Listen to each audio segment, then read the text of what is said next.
Sania Alim dengan NIM S02-2024-021. Baik, untuk materi pertama saya akan menjelaskan fungsi dan prinsip administrasi. Fungsi administrasi menurut Rahmat itu ada 5. Yang pertama, rutin, yaitu memikirkan minimal mencakup pengarsipan dan penggandaan. Biasanya fungsi ini dilaksanakan oleh staf administrasi yang bertanggung jawab atas kegiatan administrasi sehari-hari. Dan yang kedua ada teknis, yaitu membutuhkan pendapat, keputusan, dan keterampilan perkantoran yang memadai, seperti bisa menggunakan beberapa program aplikasi komputer. Fungsi ini biasanya dilakukan oleh staf administrasi yang tergabung dalam Departemen Teknologi Informasi. Yang ketiga adalah analisis, membutuhkan pemikiran yang kritis dan kreatif disertai kemampuan untuk mengambil keputusan, seperti membuat dan menganalisis laporan dan membuat keputusan pembelian. Fungsi ini biasanya dilakukan oleh seorang manajer yang bertanggung jawab mensupport keputusan yang akan dibuat oleh atasannya. Dan yang keempat ada interpersonal, penilaian dan analisis sebagai dasar pengambilan keputusan serta keterampilan yang berhubungan dengan orang lain, seperti mengkoordinasi tim proyek. Fungsi ini biasanya dilakukan oleh staf administrasi sebagai jenjang karir sebelum naik menjadi manajer pada suatu organisasi. Dan yang terakhir, yang kelima adalah manajerial. Manajerial membutuhkan perencanaan, pengorganisasian, pengukuran, dan pemotivasian seperti pembuatan anggaran dan pengevaluasian karyawan. Biasanya fungsi ini dilakukan oleh staf setingkat manajer yang bertanggung jawab terhadap pelaksanaan sistem dan prosedur administrasi. Selanjutnya ada prinsip-prinsip administrasi.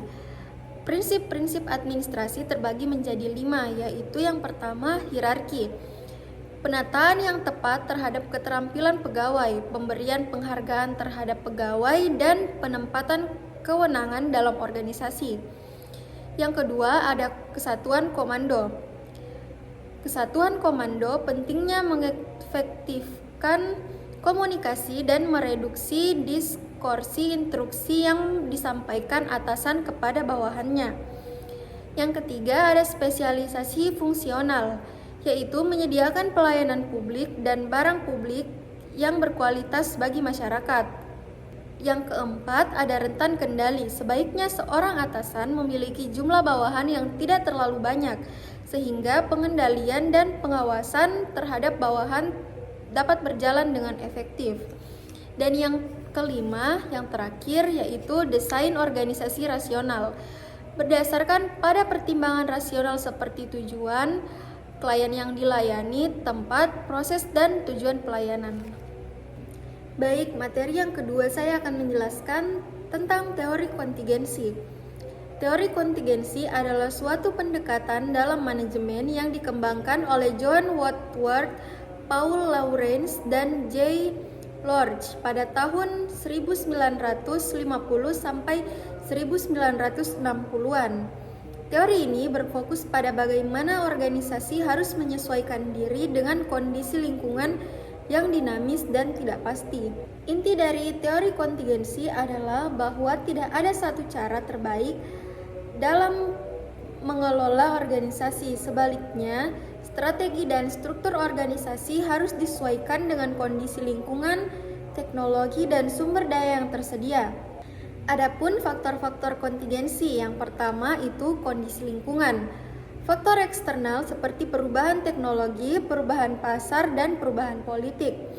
Yang kedua, teknologi, jenis teknologi yang digunakan dalam proses produksi. Yang ketiga, sumber daya, ketersediaan sumber daya manusia, keuangan, dan material. Yang keempat, ada strategi, tujuan dan strategi organisasi. Dan yang kelima, ada budaya organisasi, yaitu nilai-nilai dan norma-norma yang berlaku dalam organisasi. Adapun prinsip-prinsip teori kontingensi, yang pertama itu ada adaptasi. Organisasi harus siap beradaptasi dengan perubahan lingkungan. Yang kedua, fleksibel. Organisasi harus fleksibel dalam menghadapi ketidakpastian. Yang ketiga, kesesuaian.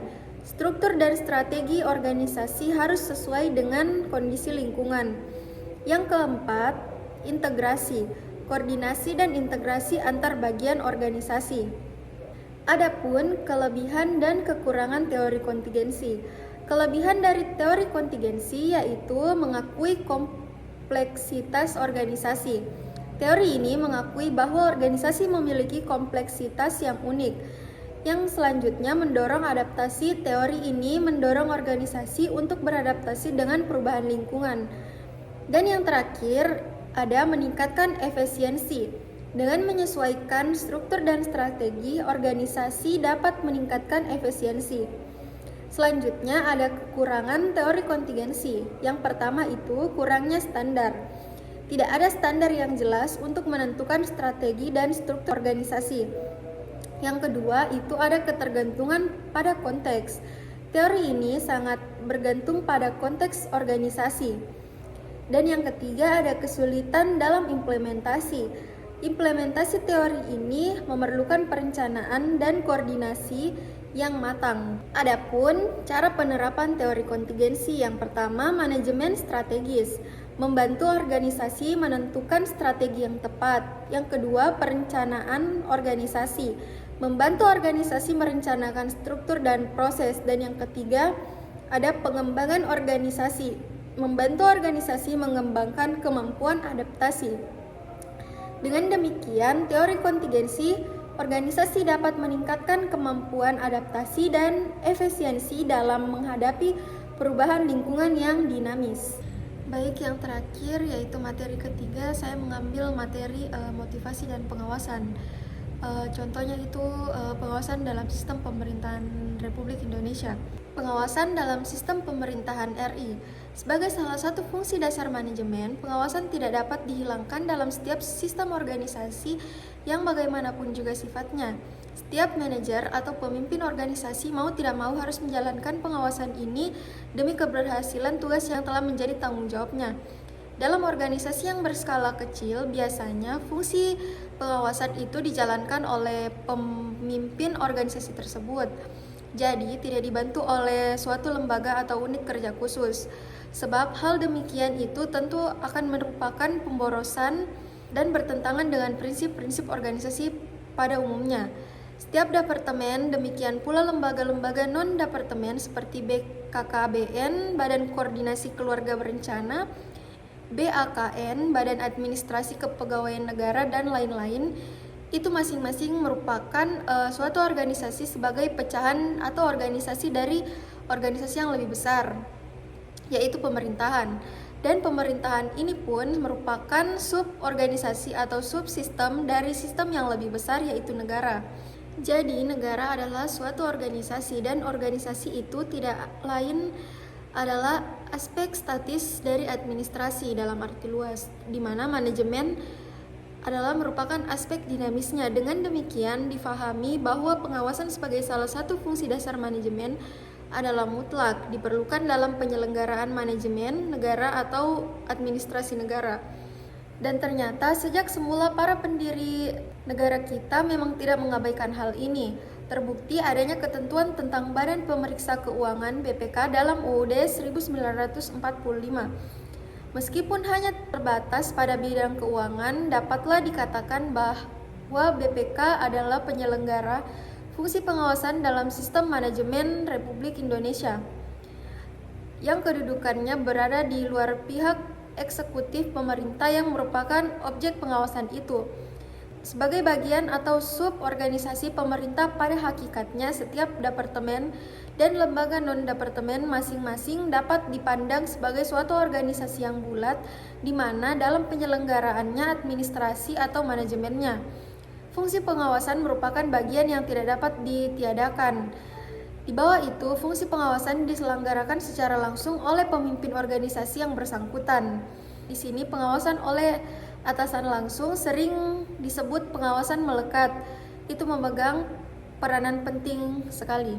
Kriteria keberhasilan pengawasan mengukur keberhasilan instansi-instansi di luar pengawasan, khususnya yang termasuk unsur pelaksana tidak begitu sulit dilakukan karena apa yang hendak dicapai biasanya dapat dirumuskan dalam target-target yang mudah diukur. Keberhasilan perangkat-perangkat pengawasan tidak begitu mudah diukur dengan cara demikian. Merajalelanya korupsi dan banyaknya kebocoran dalam pelaksanaan pembangunan belum tentu merupakan bukti tidak berfungsinya pengawasan sebagaimana mestinya. Meskipun hal itu memang merupakan petunjuk ke arah yang demikian, dapat saja terjadi bahwa perangkat pengawasan telah bekerja sebagaimana semestinya, tetapi tidak ada tindak lanjut yang memadai yang diambil oleh pemimpin. Sebaliknya, jika di kemudian hari kita benar-benar telah menciptakan kondisi aparatur pemerintah yang bersih, tertib, berwibawa, berdaya guna, dan berhasil guna, itu pun tidak dapat dikatakan sebagai prestasi murni dari perangkat-perangkat pengawasan yang ada. Cukup banyak faktor-faktor lain yang ikut mempengaruhi keberhasilan suatu perangkat pengawasan juga tidak dapat diukur dari banyaknya orang yang ditindak di lingkungan organisasi yang bersangkutan.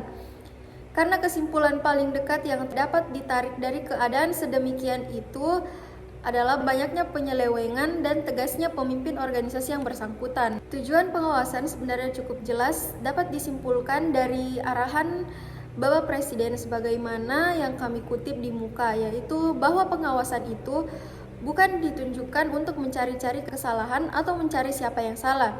Tujuan utama pengawasan adalah untuk memahami apa yang salah dan juga apa yang tidak salah demi perbaikan di masa yang akan datang. Demikianlah pengarahan Bapak Presiden tentang tujuan pengawasan yang kami anggap tepat sekali.